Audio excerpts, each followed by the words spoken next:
नहीं, मेरे ख्याल से अब डॉक्टर वॉक्टर वाला मसला तो शायद नहीं है। अब तो उनको फैसला करना है कि उन्होंने वापस आना है कि नहीं आना। लेकिन मुझे उनकी बॉडी लैंग्वेज से लग रहा है कि वो किसी जल्दी में नहीं है।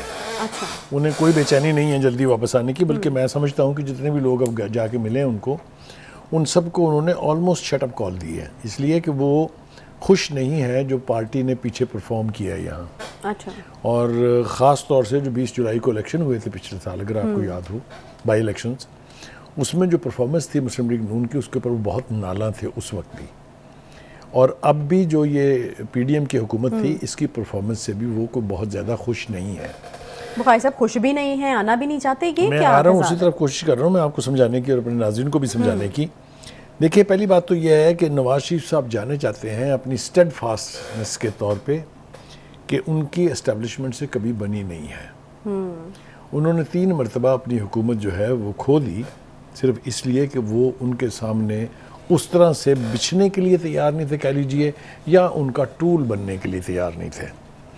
अभी भी उनके रवैये में कोई विजिबल तब्दीली नहीं है। मेरी इतलात ये हैं कि जो केयर टेकर का नाम था वो था डॉक्टर अब्दुल मालिक, जो बलूचिस्तान के लीडर हैं, बलूचिस्तान के वो चीफ मिनिस्टर भी रह चुके हैं। पीपल्स पार्टी और नून लीग ने इस पे इत्तेफाक किया था, लेकिन यहाँ की जो पीडीएम की क़यादत थी, या आपके जो प्राइम मिनिस्टर थे, उनके ताउन की वजह से फिर ये जो काकड़ साहब तशरीफ लाए हैं, मारूला काकड़ साहब, इनका नाम सामने आया है। इस पर भी मैंने सुना है कि मियाँ साहब बहुत नाला हैं। अच्छा। और जो शहबाज शरीफ साहब मिलने गए हैं, सुना है उनकी काफ़ी मतलब है, अच्छा, क्लास खातिर की है उन्होंने। नवाज शरीफ साहब कतन रिस्क नहीं लेंगे कि वो यहाँ आए और उनको एक बार फिर जेल जाना पड़े। यानी इस बात से तो ये साबित हो गया ना कि तहरीक-ए-इंसाफ जो नारे लगाया करती थी कि ये जो है वो सज़ा से बचने के लिए गए हैं, हालांकि अपेरेंटली तो वो मेडिकल ग्राउंड के ऊपर गए थे। देखिए, मेडिकल ग्राउंड के ऊपर भेजने की जिम्मेदारी पीटीआई और उसके चीफ अपने गले से नहीं उतार सकते। यहाँ जो पंजाब की जो हेल्थ मिनिस्टर थी यास्मीन राशिद, सुन लेना मैं बताने लगा हूँ ना आपको, सुन तो लेना। नहीं सुन रही हूँ मैं, जबरदस्ती नहीं भेजा था। यास्मीन राशिद साहबा एक दिन में 2 दफ़ा उनका हेल्थ बुलेटिन जारी करती थी, और जिसका नतीजा ये निकला कि खान साहब ने पब्लिक को ये बताया कि उनकी हालत बहुत ख़राब है, उनके साथ किसी वक्त भी कुछ हो सकता है, इसलिए मुझे उन पर तरस आ गया है, मैं उन्हें जाने दे रहा हूँ। ये जो कहते हैं ना जी, 5 रुपए के 50 रुपए के स्टाम्प पे चले गए, अदालत ने भेज दिया, गलत है, ये रिकॉर्ड निकालें। नहीं तो मैं जिम्मेदारी से आपको कह रहा हूँ कि उसको यहाँ से जाने की इजाजत जो है वो खान साहब ने दी थी, और जो ही वो यहाँ से निकले हैं उनको एहसास हुआ अपनी गलती का, फिर उन्होंने कहा कि नहीं वो तो भागते हुए चढ़ गए थे। बुखारी साहब ह्यूमन ग्राउंड्स पे दे दी, अब ठीक हो गए तो वापस आ जाए। अच्छा। और गैर मुइना मुद्दत तक के लिए तो नहीं दी थी, शहबाज शरीफ साहब ने उसकी कोई गारंटी दी थी, उसके बाद वो गए थे। बिल्कुल ठीक है, आपका आर्गूमेंट ठीक है। मुझे यूँ लग रहा है जैसे मैं किसी पीटीआई के वकील के सामने बैठा हूँ। ठीक है, ठीक है, मैं अर्ज करता हूँ।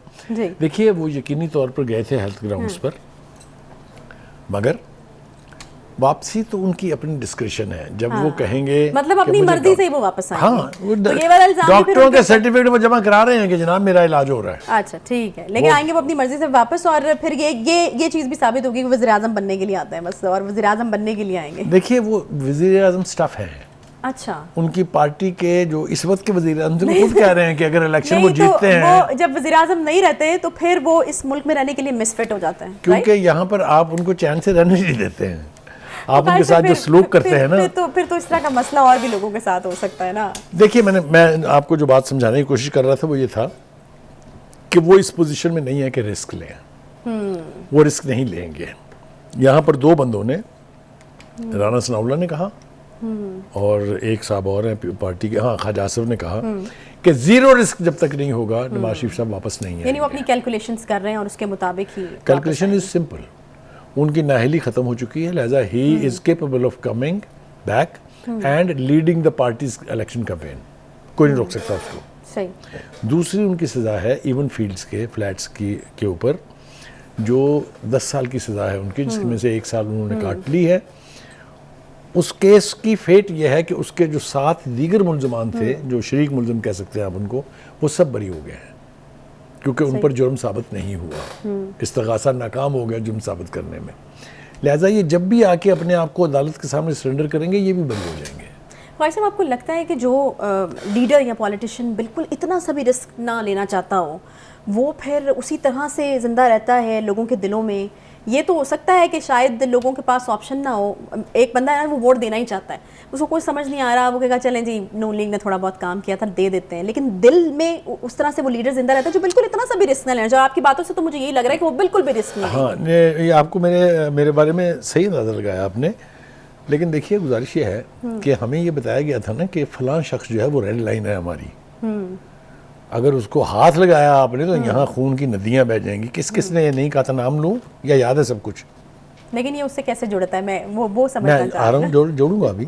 याद है ना? हाँ बिल्कुल याद है। लेकिन अब कहाँ है वो? जेल में है ना? क्या हुआ? हाँ बिल्कुल, उसके बहुत सारे फैक्टर्स हैं बुखारी साहब, उसके फैक्टर्स ही तो होते हैं ना, वही उनके बारे में भी यही मार्जिन है आपके, उनके भी बहुत सारे फैक्टर हैं। उनकी तो गलती थी 9 मई की, ठीक है ना? फैक्टर्स हैं ना बहुत सारे। तो इसी तरह से उनका चूंकि कसूर नहीं था, आपने उनको अकामा पे पहले डिस्क्वालीफाई किया और फिर एक ऐसे केस पर जिसके सारे मुलज़िम बरी हो गए हैं उसमें उनको सजा दी, तो फैक्टर्स तो उनके भी हैं। यानी आप कह रहे हैं कि जस्टिफाइड है, मतलब ठीक है? नहीं, मैं ये बिल्कुल नहीं कह रहा। देखिए, सियासतदान को जुर्रत का मुजाहरा करते हुए आके ग्राउंड रियलिटीज़ को फेस करना चाहिए, जुर्रत का मुजाहरा करना चाहिए। देखिए ना, एक रिएक्शन ये भी हो सकता था कि मेरे ऊपर गलत इल्ज़ाम है और मैं इसको यहीं पे रह के फेस करूंगा और मैं बिल्कुल कहीं नहीं जाऊंगा क्योंकि गलत है, तो मुझे इसमें सजा हो ही नहीं सकती। नहीं, मेरे ख्याल से उनको ये सज़ा ख़त्म कराने के लिए वापस आना पड़ेगा। उनके आए बगैर मुस्लिम लीग अगला इलेक्शन नहीं जीत सकती है, मैं आपको लिख के देने के लिए लेकिन जब तक उनको यकीन नहीं हो जाता कि ये सज़ा जो है वो 100% ख़त्म हो जाएगी, तब तक वो वापस नहीं आएंगे। यानी वो ये बात मैं जिम्मेदारी से कह रहा हूँ और मैं साथ ये भी कह रहा हूँ कि उनके साथ जो सलूक हुआ था उसके बाद उनको इतना मोहतात ज़रूर होना चाहिए। सही है, ठीक है, ठीक है। मतलब अगर बंदा इस तरह की सिचुएशन में फंस जाए तो बेहतर यही होता है कि आप एग्जाइल में चले जाएं। एग्जाइल में जाने की रिवाज आज थोड़ी पड़ा है। ये वाहद एग्जाम्पल थोड़ी है। क्या बेनज़ीर नहीं गई थी एग्जाइल में? याद है ना? सही। तो एग्जाइल में तो लोग चले जाते हैं। जरदारी साहब भी गए थे एग्जाइल में।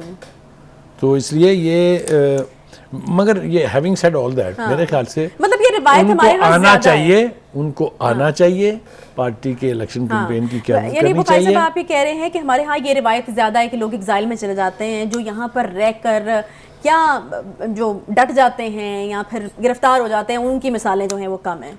देखिए, गुजारिश ये है कि कुछ लोग एग्जाइल में चले जाते हैं, कुछ लोगों को एग्जाइल में भेज दिया जाता है। भेज देने की मिसालें हैं, वो इस वक्त शायद अब टाइम नहीं है आपके पास, किसी वक्त बाद में हम डिस्कस करेंगे। देखें, मैं और आप फैसला नहीं कर सकते कि नवाज शरीफ साहब को आना चाहिए, अभी आना चाहिए, कल आना चाहिए, परसों आना चाहिए। ये फैसला उन्होंने करना है। सही है। अच्छा, मुझे आसार नजर नहीं आ रहे हैं उनके जल्दी वापस आने। ठीक है जी, आसार नजर बिल्कुल नहीं आ रहे जल्दी वापस आने के। तो फिर मैं ये पूछ लूं कि कहाँ आना है, क्योंकि आप तो कह रहे हैं आसार ही नजर नहीं आए, लाहौर आए, इस्लामाबाद आए, आप कब आते हैं? आएंगे तो वो जब भी आएंगे तो लाहौर आएंगे। अच्छा, मतलब वो क्यों, उनको लगता है कि लाहौर जो है safe ground, safe ground, welcome यहाँ पे बेहतर हो सकता है। मतलब वो वेलकम बहुत अच्छा होगा। और अगर उन्होंने वहाँ से राहदारी जमानत पर आना है तो फिर वो इस्लामाबाद आएंगे ताकि सुप्रीम कोर्ट में पेश हो जाए।